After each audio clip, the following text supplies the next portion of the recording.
다 같이 묵도하심으로 3월 22일 사순절 네 번째 주일 예배를 드리겠습니다.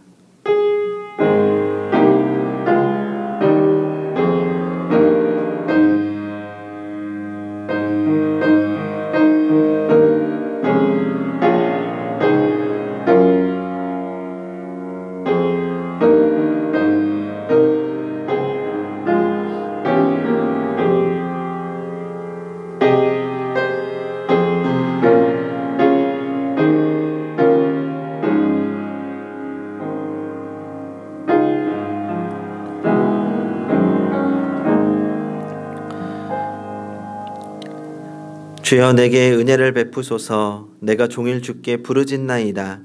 주여 내 영혼이 주를 우러러 보오니 주여 내 영혼을 기쁘게 하소서. 아멘. 다 같이 경배와 찬양 찬송가 4장 찬양하겠습니다.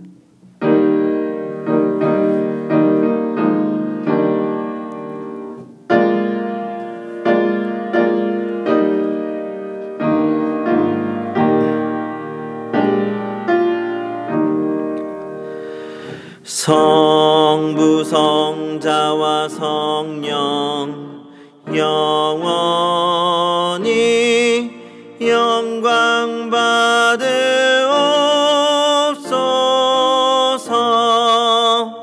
태초로 지금까지 또 길이 영원 무궁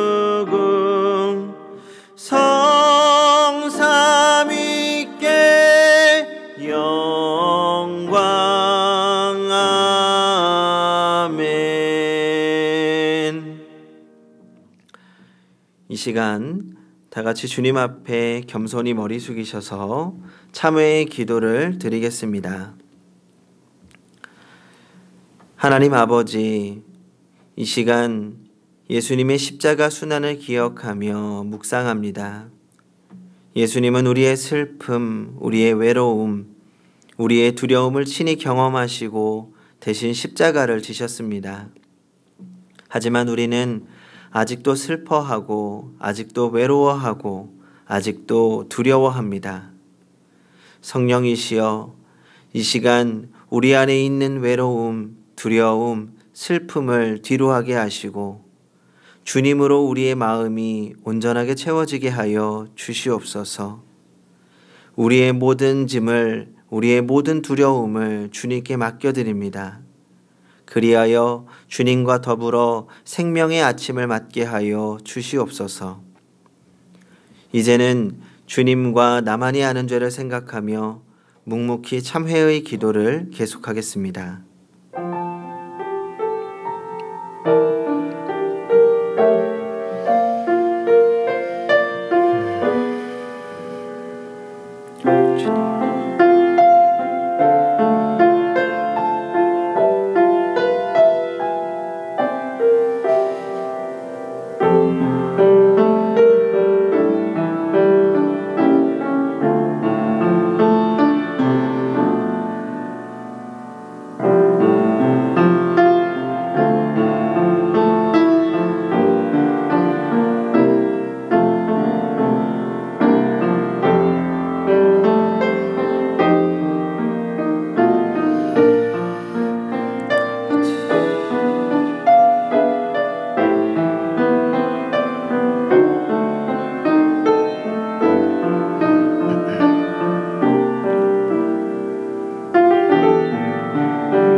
누가 능히 하나님께서 택하신 자들을 고발하리요. 의롭다 하신 이는 하나님이시니 누가 정죄하리요. 죽으실 뿐 아니라 다시 살아나신 이는 그리스도 예수시니 그는 하나님 우편에 계신 자요 우리를 위하여 간구하시는 자시니라. 그러므로 이제 그리스도 예수 안에 있는 자에게는 결코 정죄함이 없느니라. 아멘. 다 같이 사도신경으로 우리의 신앙을 고백하겠습니다. 나는 전능하신 아버지 하나님, 천지의 창조주를 믿습니다. 나는 그의 유일하신 아들, 우리 주 예수 그리스도를 믿습니다. 그는 성령으로 잉태되어 동정녀 마리아에게서 나시고 본디오 빌라도에게 고난을 받아 십자가에 못 박혀 죽으시고 장사된 지 사흘 만에 죽은 자 가운데서 다시 살아나셨으며 하늘에 오르시어 전능하신 아버지 하나님 우편에 앉아 계시다가 거기로부터 살아있는 자와 죽은 자를 심판하러 오십니다. 나는 성령을 믿으며 거룩한 공교회와 성도의 교제와 죄를 용서받는 것과 몸의 부활과 영생을 믿습니다. 아멘. 다 같이 교독문 127번을 교독하도록 하겠습니다.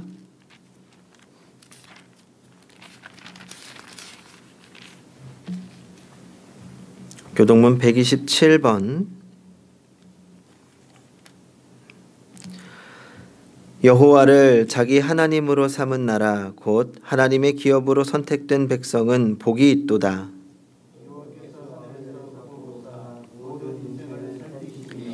곧 그가 거하시는 곳에서 세상의 모든 거민들을 굽어 살피시는도다.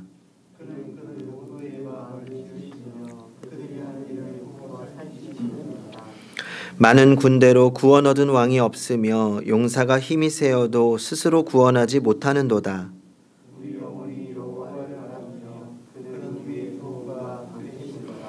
우리 마음이 그를 즐거워하며 우리가 그의 성호를 의지하였기 때문이로다.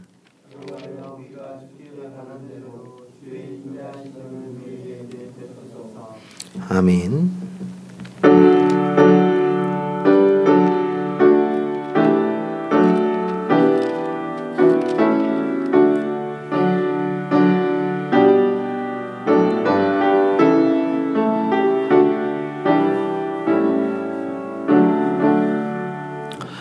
오 하나님 우리의 창조주시니 내 주님께 귀한 것 드립니다. 내 주께만 엎드려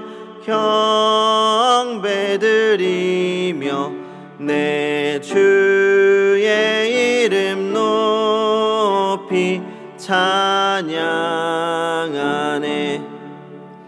주 하나님 이름을 함께 높이며 대주제께 영광을 돌리오리. 그 능력이 우리를 지켜주시니 주 하나님을 높이 찬양하네.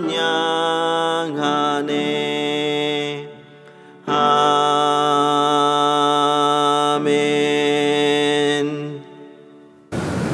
사랑과 은혜가 풍성하신 하나님 아버지, 하나님 크신 사랑과 은혜에 감사와 찬양과 경배를 드립니다. 사순절 네 번째 주일을 맞이하여 십자가를 지신 주님의 고난을 기억하며 하나님의 크신 사랑과 뜻을 깨닫는 시간이 되게 하여 주옵소서. 하나님 아버지, 전 세계가 코로나 바이러스로 인해 국가 비상상태로 돌입하고 국경을 폐쇄하고 이동 제재로 인해 두려움과 공포 속에 사로잡혀 있습니다. 주님, 하루속히 이 코로나 바이러스가 조속히 종결되길 원합니다.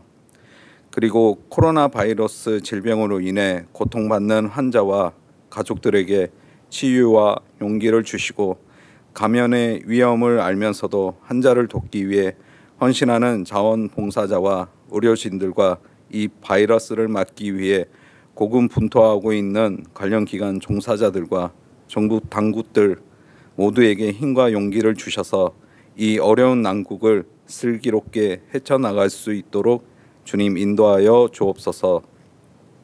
하루빨리 치료제가 개발되어 모든 일상이 정상으로 회복되게 하여 주옵소서. 사랑의 하나님 아버지, 우리 행복한 교회 성도님들을 일일이 기억하시고 사랑하여 주옵소서. 이번 주도 온라인으로 예배를 드립니다. 각 초소에서 예배 드리는 곳마다 성령님께서 함께 하셔서 큰 은혜를 받는 시간이 되게 하옵소서.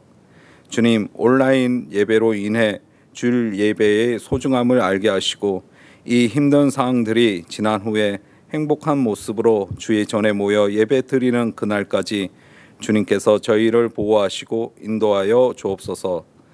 오늘 말씀 전하시는 손우준 담임 목사님에게 큰 은혜를 더하시어 말씀에 힘이 있고 능력이 있어 전하실 때 저희의 마음과 몸이 깨어나게 하시고 더욱더 하나님을 의지하며 하나님의 뜻을 알게 하시고 순종하며 승리하는 삶을 살게 하여 주옵소서. 오늘 이 예배를 주님께 드립니다. 주님 영광 받아주시고 우리에게 한없는 감사와 기쁨이 넘치는 시간이 되게 하옵소서. 우리를 구원하신 예수 그리스도의 이름으로 기도드립니다. 아멘.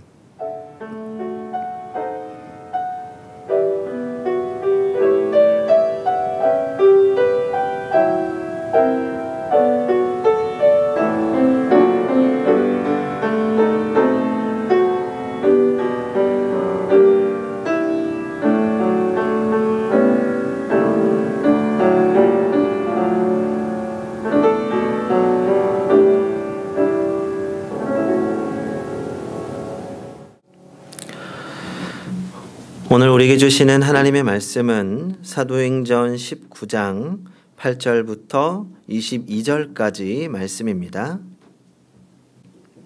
신약성경 221쪽입니다. 하나님의 말씀을 봉독하겠습니다. 바울이 회당에 들어가 석 달 동안 담대히 하나님 나라에 관하여 강론하며 권면하되 어떤 사람들은 마음이 굳어 순종하지 않고 무리 앞에서 이 도를 비방하거늘 바울이 그들을 떠나 제자들을 따로 세우고 두란노 서원에서 날마다 강론하니라. 2해 동안 이같이 하니 아시아에서 사는 자는 유대인이나 헬라인이나 다 주의 말씀을 듣더라. 하나님이 바울의 손으로 놀라운 능력을 행하게 하시니 심지어 사람들이 바울의 몸에서 손수건이나 앞치마를 가져다가 병든 사람에게 얹으면 그 병이 떠나고 악귀도 나가더라. 이에 돌아다니며 마술하는 어떤 유대인들이 시험 삼아 악귀 들린 자들에게 주 예수의 이름을 불러 말하되 내가 바울이 전파하는 예수를 의지하여 너희에게 명하노라 하더라.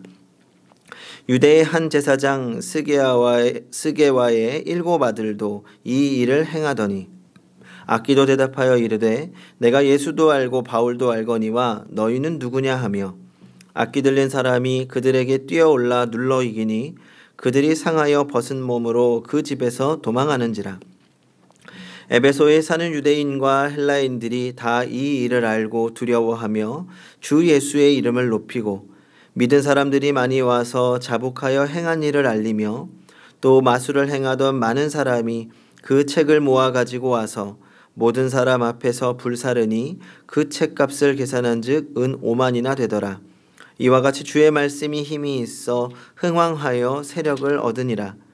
이 일이 있은 후에 바울이 마게도냐와 아가야를 거쳐 예루살렘에 가기로 작정하여 이르되 내가 거기 갔다가 후에 로마도 보아야 하리라 하고 자기를 돕는 사람 중에서 디모데와 에라스도 2 사람을 마게도냐로 보내고 자기는 아시아에 얼마 동안 더 있으니라.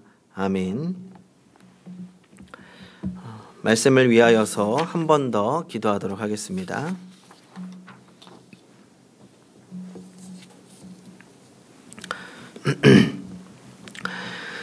지금 우리와 함께 하시고 말씀해 주실 하나님, 오늘도 주님의 말씀을 듣게 하시니 감사합니다. 이 시간 살아계신 하나님의 말씀이 선포되어질 때 성령님 조명하여 주시고 깨닫게 하여 주시옵소서.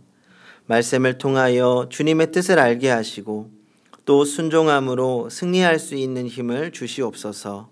예수님의 이름으로 기도합니다. 아멘. 미국에서 역사상 가장 뛰어난 농구 스타를 뽑으라면 이 마이클 조던을 뽑을 것입니다. 그가 한참 전성기 때에는 놀라운 기록들을 많이 세워서 신기록 제조기라는 별명이 있었습니다. 미국 프로농구 NBA 3연패를 달성하고 5년 연속 시즌 MVP가 되기도 했습니다. 그의 높은 인기를 반영하듯이 그가 출연하는 모든 광고 제품들은 판매가 수직 상승했습니다. 그래서 여러 미국 회사들은 마이클 조던을 상품의 광고 모델로 선정하고 거액의 몸값을 주었습니다. 그리고 이 마이클 조던이 출연하는 광고의 매출이 급격하게 늘어나면서 미국 경제 전체가 살아나기도 했다고 합니다. 그래서 한 학자는 이 현상을 연구해서 조던 이펙트라고 하는 이름을 붙였습니다. 마이클 조던이 미국 경제의 소비 진작에 어느 정도 효과가 되나를 연구해 보았더니 약 100억 달러 정도가 되었다고 합니다. 이 100억 달러는 오늘의 경제 단위로 환산하면 한 10조 정도가 됩니다. 이게 한 8, 9년 전, 20년 전의 통계인데 그때 당시 우리나라 총 경상수지 순이익이 100억 달러였습니다. 한 사람이 우리나라 전체 수출한 것만큼의 효과를 낸 것입니다. 뿐만 아니라 이 나이키라고 하는 신발 회사에서 이 마이클 조던을 모델로 에어 조던이라고 하는 농구화를 판매했습니다. 제가 어렸을 적에는 이 에어 조던 하나를 신어보는 것이 소원이었습니다. 나이키에서 이 에어 조던 신발 하나만으로 얻은 수익이 무려 26억 달러라고 합니다. 2조 6천억 원이 넘는 거죠. 신발 전체가 아니라 에어 조던 모델 하나로 얻은 수익입니다. 이 마이클 조던이 쓴 자서전도 상당히 오랜 기간 동안 베스트셀러에 오르기도 했습니다. 그런데 이 마이클 조던은 사실 대학 시절부터 유명했던 선수는 아닙니다. 이 소위 대기만성형 운동가였습니다. 이 젊어서는 그를 주목하는 매스컴이 없었습니다. 노스캐롤라이나 대학 출신인데 그를 데려가겠다고 하는 팀이 없어서 3순위 지명을 받았습니다. 그런데 시간이 지나서 점점 그의 이름이 높아졌고 은퇴할 때쯤에는 그 정점을 이루었던 선수입니다. 스포츠 전문가들은 이 마이클 조던이 이렇게 성공할 수 있었던 이유를 크게 두 가지로 설명합니다. 첫째는 조던의 깨끗한 사생활입니다. 이 보통 운동선수들이 무명일 때는 열심히 하다가 스타의 자리에 오르게 되면 각종 스캔들에 빠지게 됩니다. 마약에 빠지거나 이성적으로 문단해지거나 자기관리의 노력을 열심히 하지 않습니다. 그런데 마이클 조던은 무명일 때나 유명해졌을 때나 철저한 자기관리로 유명한 사람이었습니다. 그래서 그는 은퇴할 때까지 정상의 기량을 발휘할 수 있었다고 합니다. 하지만 또 하나, 마이클 조던을 세계적인 선수로 만들었던 것은 두 번째 특징이었다고 합니다. 그는 아주 성실한 연습벌레였다고 합니다. 후보 선수들과 같이 연습장에 나와서 후보 선수들이 갈 때까지 열심히 그는 연습을 했습니다. 무엇보다 이 당시 다른 NBA 선수들과는 다르게 항상 기본 연습에 가장 충실했다고 합니다. 이 보통 당시 NBA 선수들은 늘 신기술을 연마했다고 합니다. 다른 사람들이 사용하지 않는 기술을 개발하는 거죠.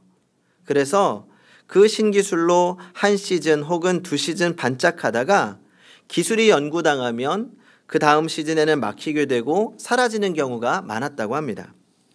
하지만 마이클 조던은 어렸을 적 배웠던 기본을 잊지 않고 늘 열심히 했다고 합니다. 체력 훈련, 기본적인 슛과 수비, 이렇게 농구 교과서에 나와 있는 기본 훈련을 가장 열심히 한 것입니다. 그리고 그런 훈련들 덕분에 상대방들은 알고도 쉽게 막지 못했고 오랫동안 정상을 유지할 수 있었다고 합니다. 이 전문가들의 견해에 의하면 그가 다른 선수들에 비해서 체력이 뛰어났던 것도 아니라고 합니다. 이 보편적인 수준의 사람이었습니다. 그런데 그가 이토록 프로농구 사상 가장 위대한 선수가 된 이유는 바로 기본이 튼튼했기 때문입니다. 기본이 튼튼했기 때문에 오랫동안 장수하고 승리할 수 있었습니다. 우리는 여기서 인생의 원리를 배울 수 있습니다. 기본이 튼튼한 사람은 그 인생에 고통이 있고 힘든 순간이 있을 수는 있지만 마지막 순간에는 반드시 승리하게 된다는 것입니다. 지금 모든 나라, 모든 교회가 큰 위기 가운데 있습니다. 이번 기간은 우리의 신앙의 기초가 얼마나 튼튼한가를 확인하는 시간이 될 것입니다. 또한 이 시간이 우리의 기본을 다시 생각하고 점검하고 세워가야 할 때입니다. 그래서 오늘은 우리가 이 신앙의 위기의 순간에 스스로 점검하며 바로 세워야 하는 신앙의 기초에 대해 생각해 보려고 합니다. 첫째로, 말씀의 기초를 바로 세워야 합니다. 지금 우리는 그 어느 때보다도 말씀의 기초를 세워야 하는 시기입니다. 진짜와 가짜를 구별하기 위해서입니다. 우리가 살고 있는 후기 현대주의 특징을 이미지가 사실을 능가하는 시대라고 말합니다.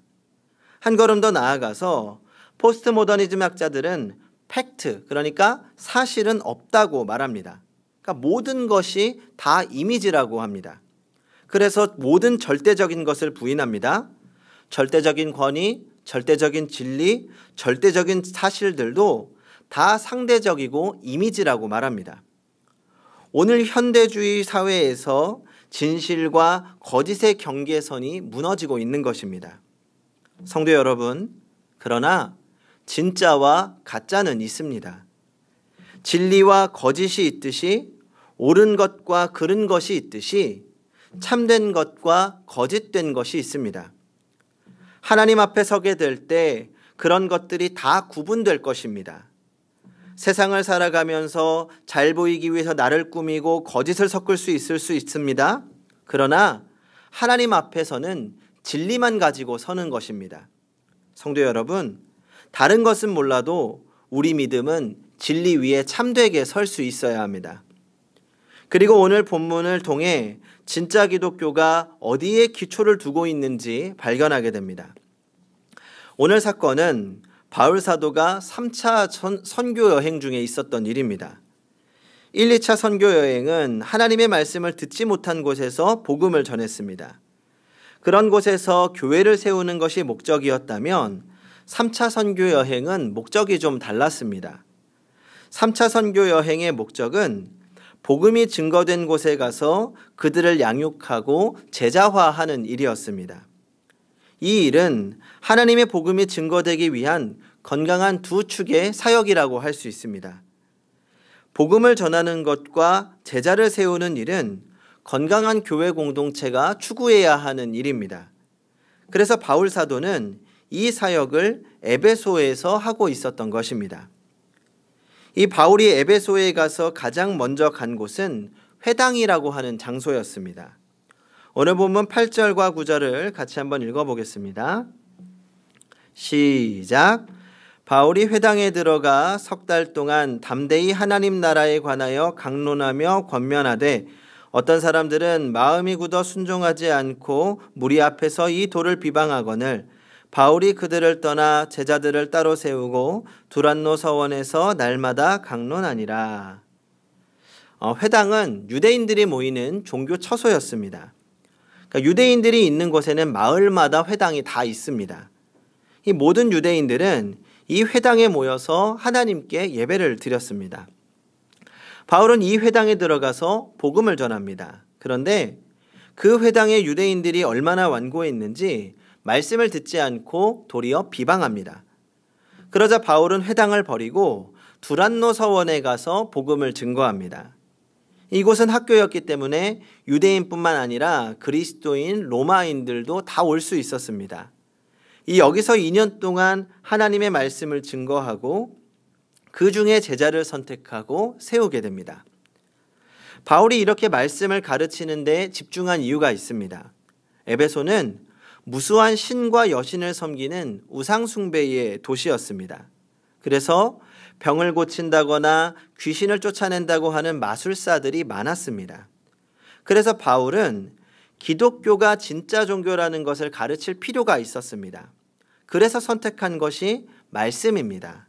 말씀을 가르치고 말씀의 기초가 바로 세워져야 진짜와 가짜를 구별할 수 있기 때문입니다.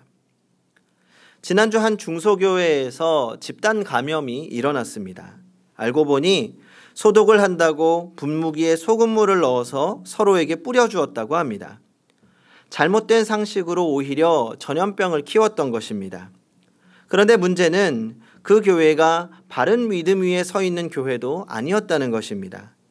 이미 2년 전에 목사 자신이 10만 명을 치유로 고쳤다고 이야기하면서 전도했고 사람들은 병을 고치고 귀신을 쫓아낸다는 이야기에 혹해서 조금씩 모여들었습니다. 잘못된 믿음 위에 있다 보니 아프고 병든 사람들도 무조건 믿음으로 이겨낼 수 있다고 여긴 것입니다. 영적인 세계를 부인하는 것 아닙니다. 신유의 역사도 오늘날 분명히 일어날 수 있습니다. 저는 우리가 지금 이렇게 각자의 자리에서 예배를 드리고 있는 상황 가운데에서도 하나님이 역사하시면 지금 이 순간에도 우리를 고칠 수 있는 능력의 하나님이심을 믿습니다. 그러나 그러한 기적과 이사가 우리의 신앙의 첫 번째가 되면 안 된다는 것입니다. 언제나 말씀이 먼저가 되어야 합니다. 그러므로 우리는 더욱더 우리의 신앙을 말씀 위에 세워가야 할 것입니다.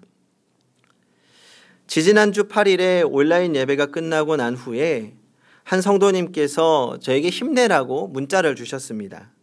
그러면서 이 마음이 허해서 기도하는 마음으로 이 성경 필사를 하고 있다고 말씀해 주셨습니다.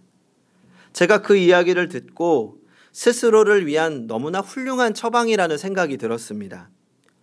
우리는 어떻게든 말씀을 붙잡고 그 말씀 위에 서야 합니다. 그래서 지금 사순절 기간과 함께 우리 신앙의 위기 가운데 말씀을 가까이 할 수 있는 기회를 만들어 보시기 바랍니다. 이제 부활주일까지 3주가 남았습니다.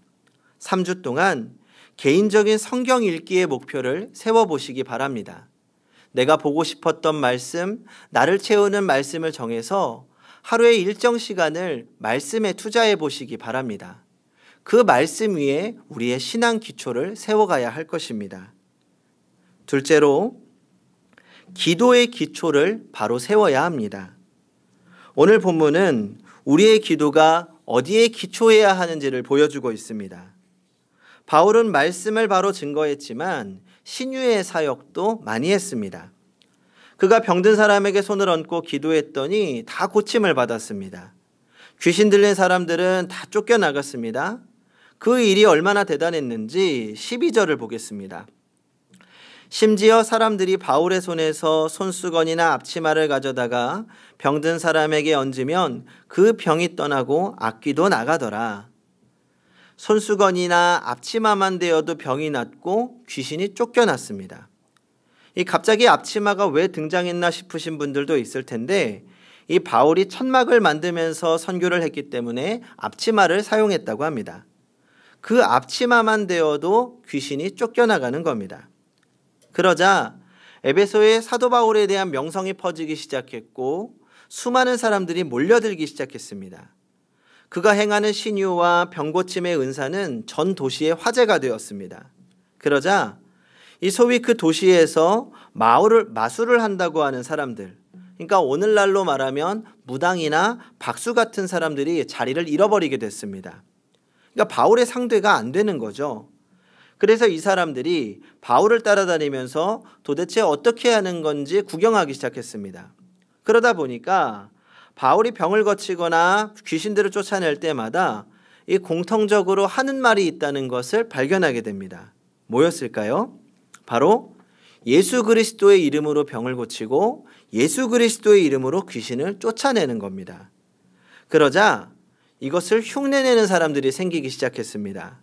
그 중에는 유대인 제사장 중에 스게와라고 하는 사람의 7 아들이 있었는데 이 전부 마술하는 사람들이었습니다. 그 중에 짓궂은 사람들이 있었는데 바울 사도를 흉내내 보았습니다. 그래서 어떤 심한 귀신 들린 사람에게 찾아가 이렇게 말합니다. 내가 바울이 전하는 예수를 의지해서 너희에게 명하노니 병이여 낫거라, 귀신이여 물러가거라. 그러자 귀신이 뭐라고 말합니까? 내가 예수도 알고 바울도 아는데 너는 누구냐? 그러면서 달려드는 겁니다. 귀신이 귀신같이 압니다. 진짜인지 가짜인지 아는 거죠. 결국 스게와의 아들은 상처투성이가 돼서 도망갑니다. 그래서 그 성에 마술하던 사람들이 자신들의 책을 불태우고 말씀을 받아들이기 시작한 것입니다. 여기서 우리는 진짜 종교와 가짜 종교의 차이를 볼 수 있습니다. 진짜 종교가 어디에 기초한지 알 수 있습니다. 세상 사람들이 만든 세상의 우상과 세상의 신을 섬기는 신앙과 복음의 차이점을 발견합니다. 복음은 믿는 자에게 능력이 된다는 것입니다. 세상의 미신 종교는 그렇게 말하지 않습니다. 부적을 안 믿어도 호주머니에 넣고 다니면 액이 물러난다고 말합니다. 믿지 않아도 구슬하면 신령님이 복을 주신다고 말합니다. 그러나 복음은 그렇지 않습니다. 성경을 수백 번 읽어도 믿지 않으면 지식은 남아있을지 모르지만 능력은 나타나지 않는다는 것입니다. 성도 여러분, 신앙은 지식이 아니고 믿는 것입니다. 하나님을 아는 것으로 그치지 않고 체험해야 합니다. 오늘 스게와의 아들은 하나님에 대해서 알았습니다. 예수에 대해서도 알았습니다. 그러나 자신이 들은 예수는 어떤 능력도 발휘하지 못한다는 것입니다. 믿고 체험하고 만나고 선포할 때 능력이 나타난다는 것을 기억해야 합니다. 부모의 믿음으로 내가 사는 것이 아닙니다. 부인의 믿음으로, 남편의 믿음으로 내가 사는 것 아닙니다. 나의 믿음으로 살아야 합니다. 나의 예수 그리스도가 되어야 합니다. 나의 믿음으로 기도해야 합니다. 나의 믿음으로 기도할 때 하나님께서 반드시 응답하십니다. 제가 군대에서 복무를 하다가 이 사고를 낼 뻔한 적이 한 번 있습니다. 부대의 장병들을 데리고 서울로 가야 하는 행사가 있었습니다. 제가 공군이었기 때문에 에어쇼를 참관하는 행사였습니다. 이 병사들만 가는 것이 아니라 대위, 소령, 중령, 대령까지 신청자들을 다 모시고 가야 했습니다. 그러면 일단 부대 내 사람들에게 광고를 하고 이 참석할 인원을 모집해야 됩니다. 그리고 그 인원에 맞게 배차를 해야 합니다. 이 30명 이상 가면 부대에 있는 대형 버스를 섭외해야 하는 거죠. 그런데 문제는 문서가 너무 늦게 왔고 또 제가 관련 문서를 너무 늦게 본 겁니다. 광고야 하고 신청 인원을 받으면 되는데 문제는 배차였습니다. 당시에 제가 있던 부대에서 이 차량을 관리하는 곳이 군수과라는 곳입니다. 군수과에 전화를 해서 늦게 부탁을 하는데 안 된다는 겁니다. 이미 시간이 너무 늦었고 배차가 이미 끝났다는 거죠. 당시에 제가 소위였는데 선배였던 실무 장교를 붙잡고 아무리 이야기해도 안 되는 겁니다. 큰일이 난 거죠. 하루 종일 머리를 싸매고 고민해 보았지만 도무지 해결할 방법이 없는 겁니다. 그래서 결국 고민하며 머리를 쥐어뜯다가 이 당시에 중령 과장님께 보고를 드리기로 했습니다. 이 오래전에 한번 말씀드린 적이 있는데 이 중령 과장님 성격이 장난이 아닙니다. 가만히 서서 날아오는 보고서를 맞은 적이 한두 번이 아닙니다. 화가 나면 소리도 지르고 온갖 험한 말을 다 합니다. 안 그래도 제가 사고를 쳤는데 보고를 하려니 걱정이 앞섰습니다. 그래도 별 수 없었죠. 일단 상황을 보고하기 위해서 문을 두드리고 들어갔습니다. 아직 보고도 하지 않았는데 저를 보는 눈초리가 심상치 않았습니다. 그리고 겨우 상황을 보고했습니다. 아니나 다를까 한 차례 큰 소리, 쓴소리를 하시더니 곧바로 전화기를 두드리는 겁니다. 그리고 군수과 과장님께 직접 전화를 걸어서 여차저차 사정을 설명하더라고요. 그리고 나서는 네 몇 번 하더니 감사합니다 하고 전화를 마쳤습니다. 제가 하루 종일 고민해도 해결하지 못한 문제가 전화 한 통에 해결되어진 것입니다. 그렇게 서 있는데 과장님이 이렇게 말씀하시더라고요. 네가 해결할 수 없는 문제는 바로 보고해야지. 그러면서 일이 있던지 없던지 항상 보고하는 습관을 들여야 한다는 것입니다. 그러면서 군인의 최상의 보고는 문제가 없어도 문제가 없다고 보고해야 한다는 겁니다. 그리고 문제가 있을 때는 즉각 보고를 하고 그 후에 명령에 따라 조치를 취해야 한다는 것입니다. 제가 그때 분명하게 깨달았습니다. 내 힘으로 해결할 수 없는 문제는 해결할 수 있는 분에게 빨리 보고해야 되는구나. 우리가 사람으로서 할 수 있는 일에는 한계가 분명합니다. 그러나 우리가 믿는 하나님, 우리의 아버지 되시는 능력의 하나님은 한계가 없으십니다. 그러므로 우리는 우리의 모든 삶의 문제를 하나님께 보고해야 합니다. 하나님, 저에게 어떤 문제가 있습니다. 이 문제를 통해 하나님께서 일하여 주시기 원합니다. 또 그 가운데 하나님의 뜻을 밝히 보여 주시옵소서. 순종하겠습니다. 이렇게 그 뜻을 구하며 하나님께 구할 때, 또 하나님의 말씀에 순종할 때 하나님께서 뜻을 알게 하시고 또 일하심을 보여주실 것입니다. 특별히 지금은 온 교회와 성도들이 함께 더욱 기도해야 할 때입니다. 바이러스로 인한 문제가 이제는 전 세계적으로 심각한 상황에 이르렀습니다. 먼 나라 이탈리아에서는 매일 몇백 명씩 사망하고 이제는 4,000명의 사망자가 넘었다고 합니다. 우리나라도 점점 줄어들고 있다고 하지만 언제라도 방심해서는 안 되는 상황입니다. 이러한 상황 속에서 사람의 할 수 없음과 연약함을 다시 느끼게 됩니다.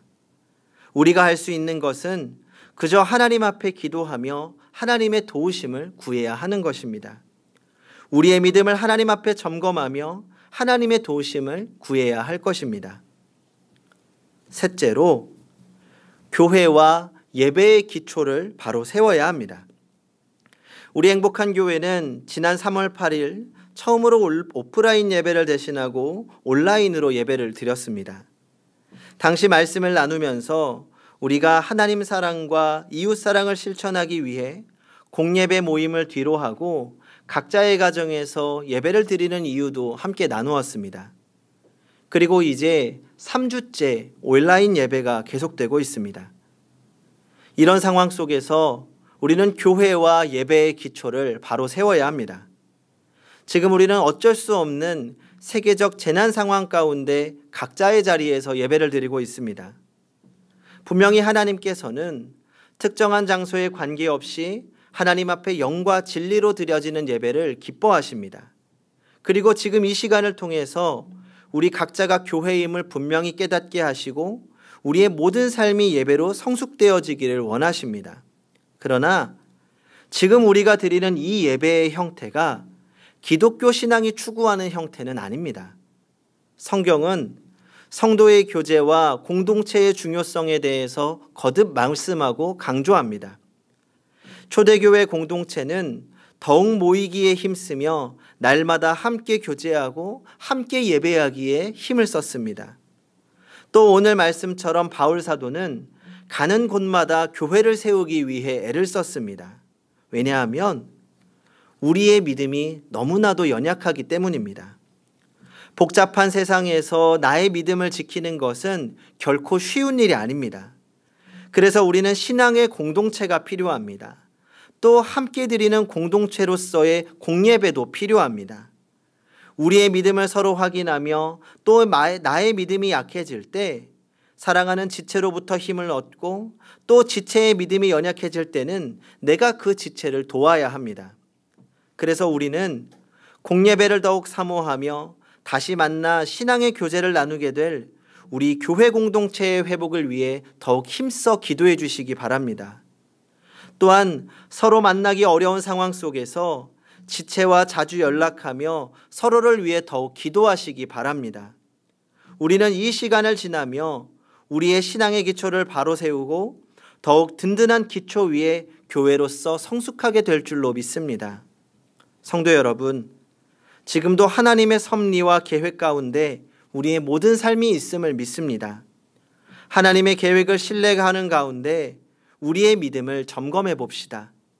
나의 신앙이 말씀 위에 바로 서 있는지, 나의 기도가 나의 믿음 위에 하나님 뜻 가운데 있는지, 그리고 나는 교회로서 살아가고 있는지를 점검하며 우리의 공예배와 교회를 위하여 기도합시다.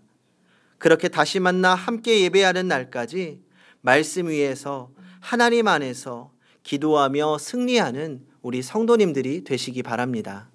기도하겠습니다. 섭리의 하나님, 지금 우리가 겪고 있는 모든 어려움 또한 하나님의 계획과 섭리 안에 있는 줄 믿습니다. 어려운 시간 속에서 우리의 믿음을 점검해 봅니다. 나의 신앙이 말씀 위에 서 있는지 돌아봅니다. 나의 믿음이 바로 서 있는지 나의 믿음인지 돌아봅니다. 이 시간 우리 스스로를 더욱 깊이 점검하며 주의 은혜로 성숙하는 시간이 되게 하여 주시옵소서. 또한 사랑하는 교회와 공교회를 위하여 기도합니다. 함께 만나지 못하는 시간 동안 서로를 사랑하는 마음이 더욱 커지게 하시고 회복된 교회와 예배를 통하여 큰 기쁨이 넘치게 하여 주시옵소서. 우리가 할 수 있는 것이 없음을 다시 한번 깨닫습니다. 전능하신 하나님, 의로우신 하나님, 사랑의 하나님, 선하신 하나님께서 우리 삶을 주관하여 주시옵소서. 모든 것을 주님께 맡겨드리며 예수님의 이름으로 기도하옵나이다. 아멘.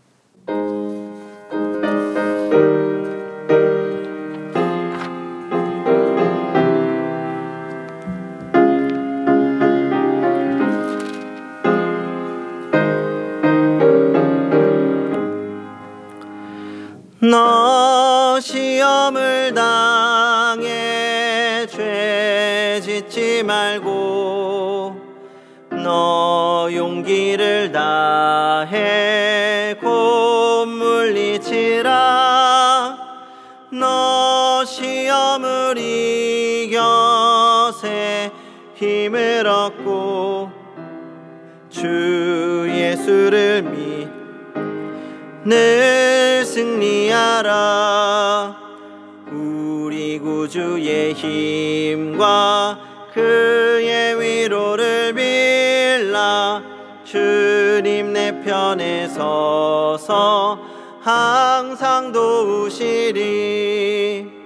잘 이기는 자는 상 받으리니 너 낙심치 말고 늘 전진하라. 내 구세주 예수 힘 주시리니 주 예수를 믿어 늘 승리하라.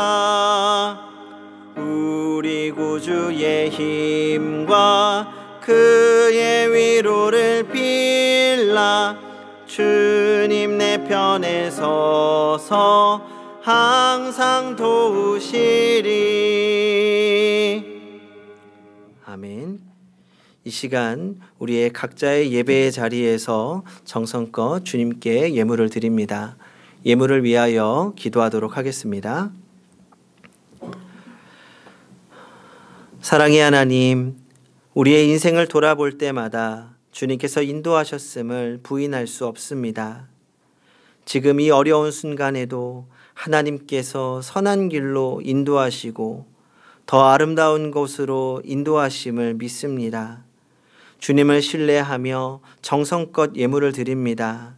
이 예물이 우리의 교회를 바로 세우고 더욱더 풍성한 열매가 맺어질 수 있도록 사용되게 하여 주시옵소서. 사랑하는 지체들을 위하여 사용되게 하시고 또 어려운 이웃들을 위하여 쓰임받는 예물되게 하여 주시옵소서. 또한 각자의 자리에서 정성껏 드린 손길 축복하여 주시옵소서. 삶의 모자람 없이 부족함 없게 하여 주시옵소서. 특별히 바이러스로 인하여 경제적으로 어려움을 겪고 있는 지체들이 있다면 주님 보살펴 주시고 또한 부족하지 않도록 주님께서 일용할 양식 허락하여 주시옵소서.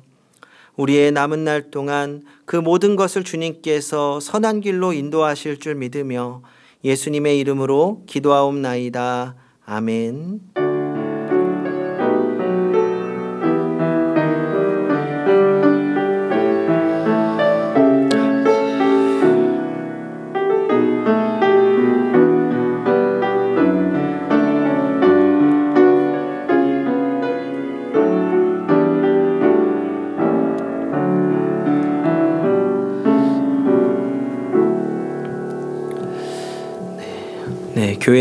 교회 생활은 추후에 발송되는 문자를 통해서 확인해 주시기 바랍니다.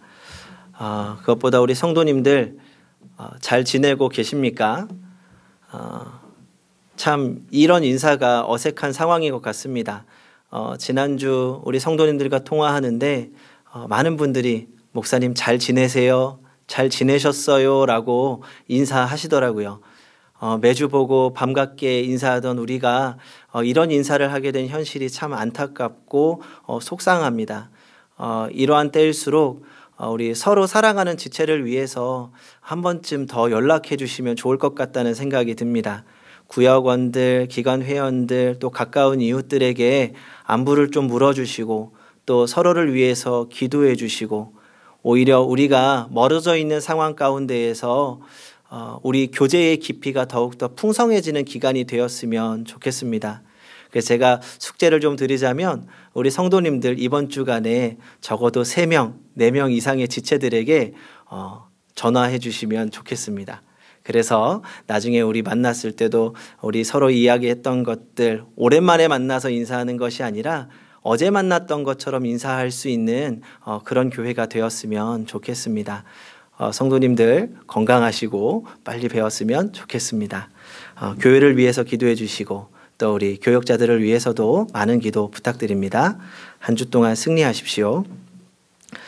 그러면 우리 옆에 계신 가족들 그리고 멀리 있지만 우리 마음으로 함께하는 지체들에게 인사하도록 하겠습니다. 주님의 이름으로 사랑합니다. 주님의 이름으로 축복합니다. 행복한 교회입니다. 행복하십시오. 행복하십시오. 네, 보고 싶어요. 빨리 봅시다. 네, 우리 다 같이 손을 높이 들고 주님을 찬양하겠습니다.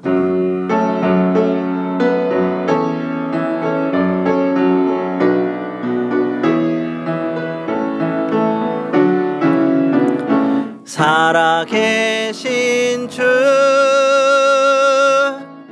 나의 참된 소망 걱정 근심 전혀 없네. 사랑의 주네 갈 길 인도하니 내 모든 삶의 기쁨 늘 충만하네.